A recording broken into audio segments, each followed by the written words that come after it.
नमस्कार, आदाब, सत श्री अकाल, वणक्कम। आज सोमवार का दिन,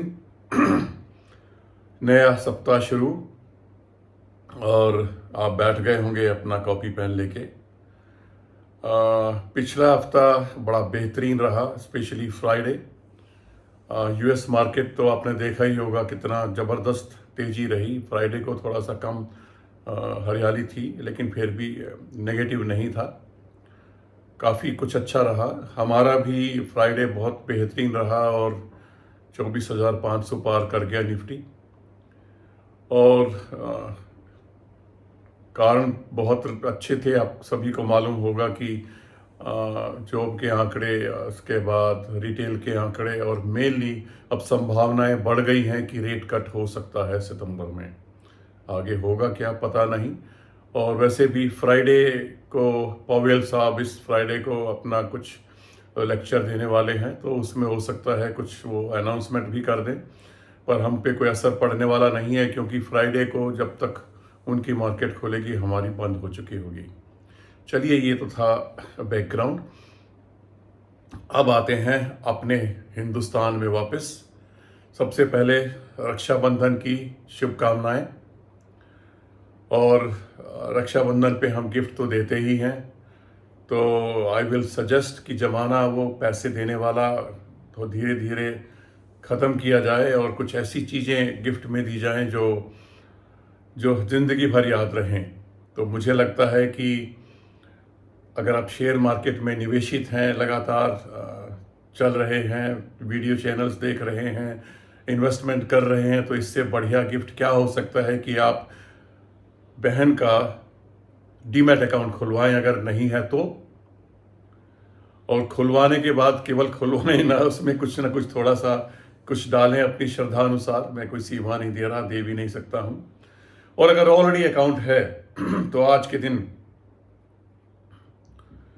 कुछ ऐसा शेयर खरीद के दें, मतलब ऐसी कंपनी के शेयर खरीद के दें, 1 हो 10 हो, आपकी अपनी श्रद्धा के हिसाब से है और शेयर की वैल्यू के हिसाब से है, जो अगले 10 से 15 साल के लिए बेहतरीन बेहतरीन स्टॉक रहे और पैसा बना के दें।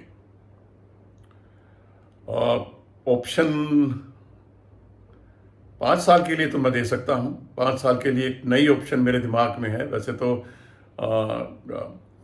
बहुत सारी कंपनियां आप जानते हैं जो लॉन्ग टर्म के लिए, जैसे बजाज की है, बजाज फाइनेंस है, रिलायंस है, ये कॉमन नाम है। आज मैं एक अनकॉमन स्टॉक देना चाहता हूं जो मुझे लगता है कि अगले 5 साल में बेहतरीन प्रदर्शन करेगा।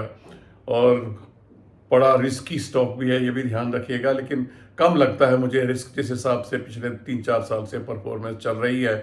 स्टॉक का नाम है इंडिगो। जी हाँ, मैंने कभी भी अतीत में ऑटो कंपनीज का और एयरलाइंस का कभी फेवर नहीं किया, लेकिन मुझे लग रहा है कि अब टाइम बदल रहा है। ऑटो में भी मेरा इंटरेस्ट बढ़ रहा है और इंडिगो एयरलाइंस तो मुझे लग रहा है कि बेहतरीन कर रही है, जो पीछे कभी कभी हुआ नहीं। तो इंडिगो का शेयर 4200 के आसपास है। अगर आप इतनी श्रद्धा रखते हैं, इतनी कैपेसिटी है आपकी, इतना दे सकते हैं, तो एक दे दीजिए, कोई ज़्यादा नहीं है। एक इंडिगो का शेयर दे दीजिए और भूल जाइए। उसके बाद उसको उंगली लगाते रहिए, वो अपने आप थोड़ा थोड़ा एक एक करके खरीदती रहेगी। अदरवाइज जो मुझे लगता है, उसके बाद सस्ता खरीदना है और ज़्यादा शेयर खरीद के देने हैं तो टाटा स्टील के खरीद के दे दीजिए। कोई कोई शंका ही नहीं है कि आपको फ़ायदा देगा। वैसे भी आने वाले टाइम में साइकिल मेटल की आने वाली है और आने वाले टाइम में मेटल स्टॉक्स बेहतरीन करेंगे, चाहे वो सेल हो, चाहे वो टाटा स्टील हो, चाहे JSW हो, चाहे JSPL हो। बट मैं यहाँ पर रक्षाबंधन के हिसाब से टाटा स्टील, क्योंकि 145-46 के करीब है और थोड़ा और 1-2 रुपये गिरे तो और अच्छा रहेगा। लेकिन आज के दिन आप गिरावट मत देखिए, जो भाव है वही होना चाहिए, उसी हिसाब से आप गिफ्ट दीजिए, कैश मत दीजिए। आज मेरी तो सलाह ही है, बाकी तो डिस्क्रिप्शन आपका है, करेंगे वही जो आप चाहेंगे। लेकिन मुझे लगता है कि एक अच्छी शुरुआत होगी एक नया एक्सपीरियंस होगा, एक मोटिवेशन भी होगा इनडायरेक्टली। अगर आपकी बहन को पता ही नहीं है शेयर मार्केट क्या होती है या इन्वेस्टमेंट हम कैसे करें, इसका फ़ायदा क्या है, it will be a good good and nice beginning, I think so. चलिए, ये आपके ऊपर छोड़ता हूँ।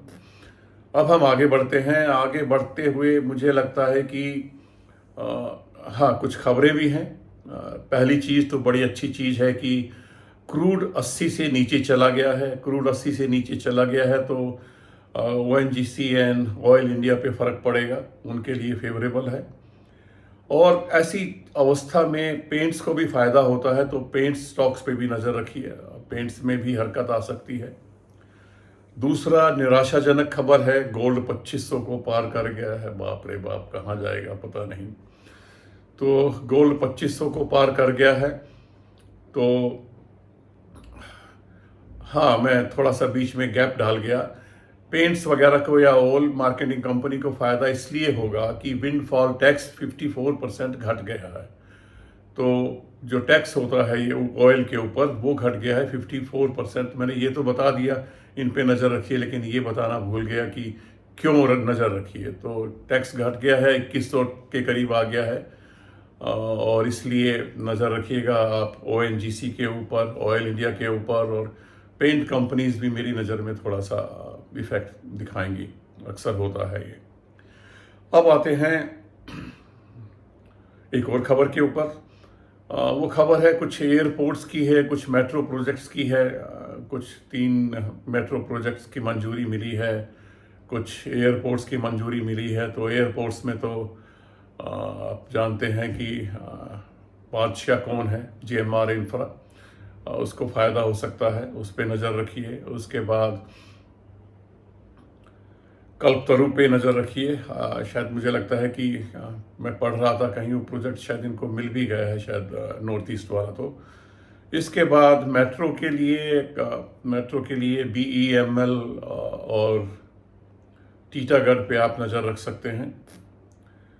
और आर्मी ने भी कोई प्रोजेक्ट दिया है लगभग 6500 करोड़ का, तो शायद L&T और भारत फोर्ज में हरकत आ सकती है। तो ये कुछ खबरें हैं जो प्रभाव डाल सकती हैं। वैसे मार्केट पॉजिटिव ही खुलेगा, कम से कम 25,541 पे शायद बंद हुआ था, तो 25,600 के आसपास तो खुलेगा ही। आगे किस करवट जाएगा ये देखना होगा। तो अब मैं बात करूंगा केवल आज के दिन 2 शेयर्स की जो इम्पोर्टेंट है आज के लिए। सबसे ज़्यादा ज़रूरी है हिंदुस्तान जिंक। तो जैसा कि मैंने पिछली बार बताया था, हिंदुस्तान जिंक का OFS खुला हुआ है, रिटेल के लिए आज खुलेगा। तो आज ही का दिन रहेगा सिर्फ। नॉन रिटेलर्स के लिए ये फ्राइडे को खुला था। तो अब आज आपकी बारी है, अगर आप पैसा लगाना चाहते हैं। 486 का प्राइस निर्धारित किया है। तो वैसे तो अगर मैं बैकग्राउंड में जाऊं, पिछले 3 साल की अगर हम बैलेंस शीट देखें तो थोड़ा सा गड़बड़ है। सेल्स वगैरह में रेवेन्यूज़ इतने ज़्यादा जनरेट नहीं हुए हैं, डाउन हैं। अगर आप केवल 22 से भी देखना शुरू करें तो डाउन है। प्रॉफिट भी थोड़ा घटा है उसी हिसाब से।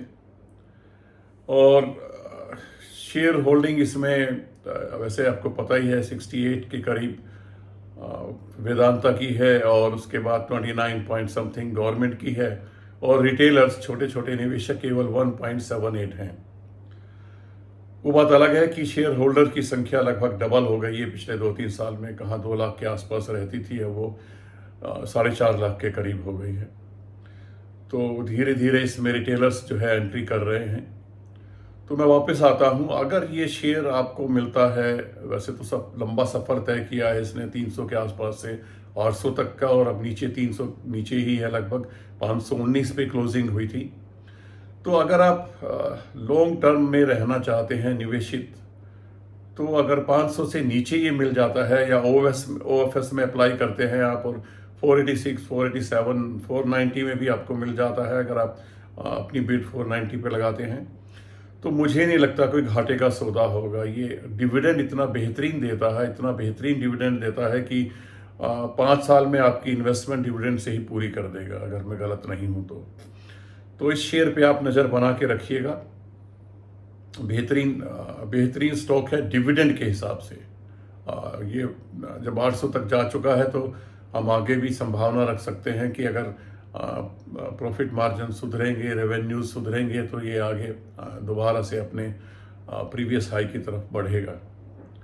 इसके साथ साथ वेदांता को भी मैं शामिल करना चाहूँगा, क्योंकि जब स्टेक बिकेगा हिंदुस्तान जिंक का, जो पहले 2.6% था केवल, और जो बढ़ के बाद में इन्होंने थोड़ा सा और बढ़ा दिया है, 3.1 कर दिया है, तो यानी कि ज़्यादा शेयर्स बिकेंगे, तो इसलिए आपके ज़्यादा चांसेस हैं लेने के।